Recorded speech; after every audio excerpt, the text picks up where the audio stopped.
श्रीमद्भागवत कथा के दौरान महारास लीला व कृष्ण रुक्मणी विवाह प्रसंग पर भक्तगण झूम उठे।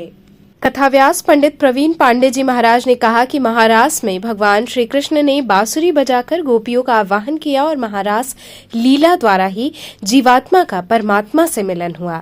भगवान श्री कृष्ण रुक्मणी के विवाह की झांकी ने सभी को खूब आनंदित किया। रुक्मणी विवाह के आयोजन ने श्रद्धालुओं को झूमने पर मजबूर कर दिया। इस दौरान कथा मंडप में विवाह का प्रसंग आते ही चारों तरफ से फूलों की बरसात होने लगी। लोग झूमने लगे। पंडाल में बैठी माताएं बहनें झूमने और नाचने लगीं।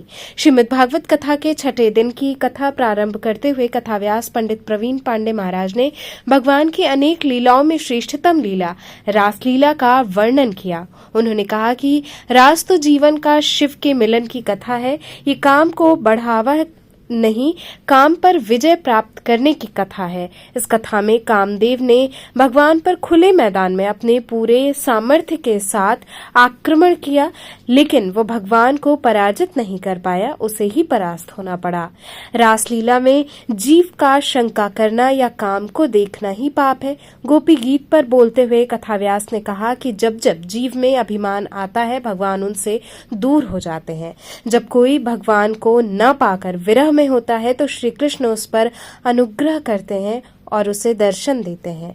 भगवान श्री कृष्ण के विवाह प्रसंग को सुनाते हुए बताया कि भगवान श्री कृष्ण का प्रथम विवाह विदर्भ देश के राजा की पुत्री रुक्मणी के साथ संपन्न हुआ। श्री कृष्ण रुक्मणी पर जमकर फूलों की बरसात हुई। कथाव्यास पंडित प्रवीण पांडे महाराज ने भगवान शंकर का रासलीला में शामिल होने का विस्तार से वर्णन किया।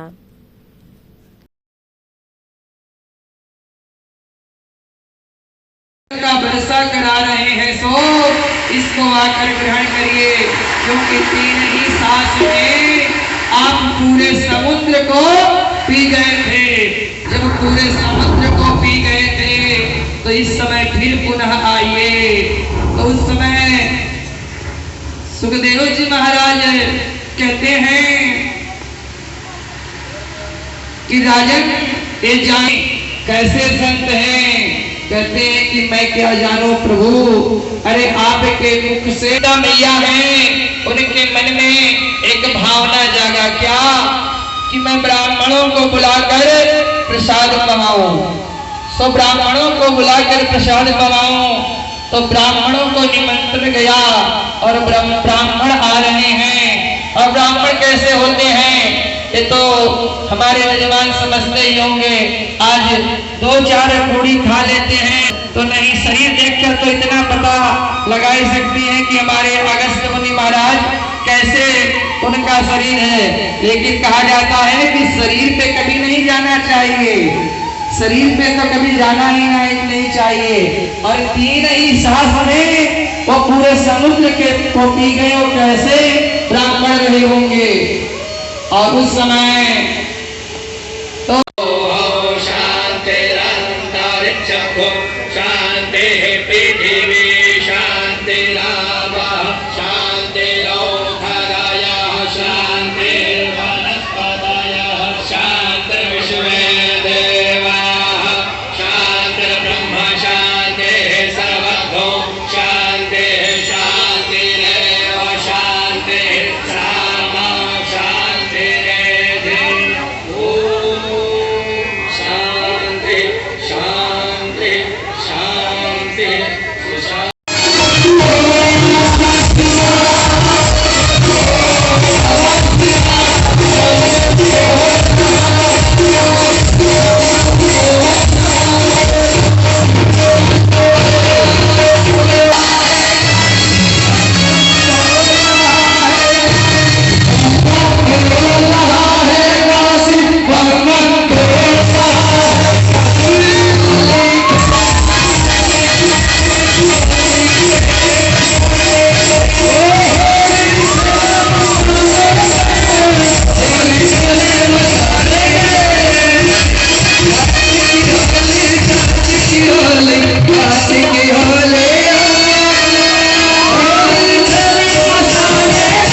मेरी पति की पुण्य तिथि है इसलिए मैं श्रीमद् भागवत का अनुष्ठान करवाई हूँ।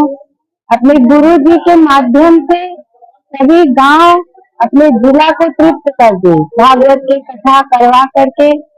और आज 6वें दिन का कथा था, जिसमें मैं राधा श्री कृष्ण और रुक्मिणी विवाह करके मेरा जीवन धन्य हो गया।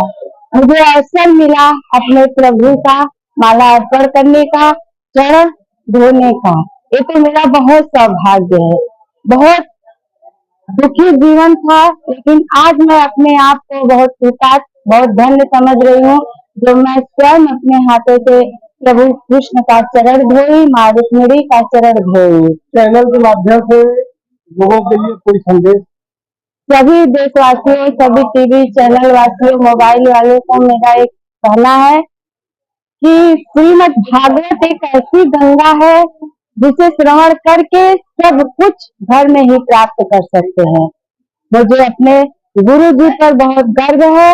हमारे पितरों के उद्धार के लिए जो मैंने भागवत का अनुष्ठान करवाई, आज मेरे पितृ तृप्त हो रहे हैं। जहाँ भी हैं अपने कुल में मैं एक ऐसी बहू बनकर आई, ना बेटा है ना पति है, मैं सबको अपने प्रभु के हाथ समर्पण करके फिर अपने जीवन कन्हैया के हाथ सौंप रही हूँ।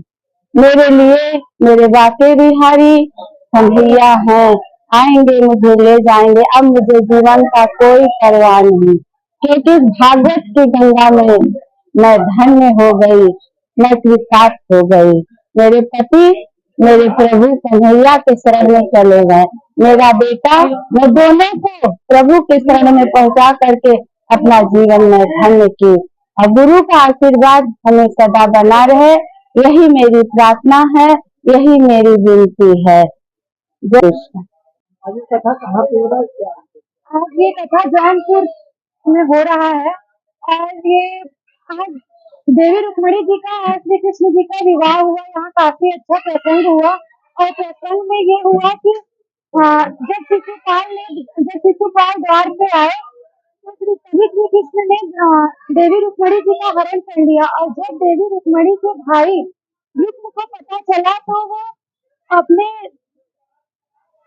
आदमी को उनके पीछे लगा दिए। और फिर देवी रुक्मिणी जी के भाई रुक्म का और श्री कृष्ण का बहुत बड़ा युद्ध हुआ और उसमें द्वारिकाधीश जीत गए। और फिर श्री कृष्ण ने देवी रुक्मिणी जी को द्वारिकाधीश में आया और उनका विवाह हुआ। यहाँ पे आज बहुत ही अच्छा डांस हुआ, बहुत ही अच्छा प्रसंग हुआ।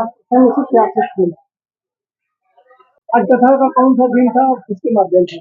आज कथा का 6वां दिन था और ये व्यास जी महाराज के द्वारा ये कथा हुआ है। व्यास जी महाराज प्रवीण पांडे के द्वारा आज ये कथा हमारे घर पे हुआ है। और आज राधा और कृष्ण और रुक्मिणी का विवाह हुआ है और ये बहुत शुभ अवसर था हमारे घर पे। आज हमारे पिताजी के पुण्यतिथि पे ये कथा हम लोग रखते हैं और ये पितृ के लिए और हमारे समाज के लिए और पूरे विश्व के कल्याण के लिए एक भागवत कथा हो रहा है। भगवान व्यास जी सबका कल्याण करें।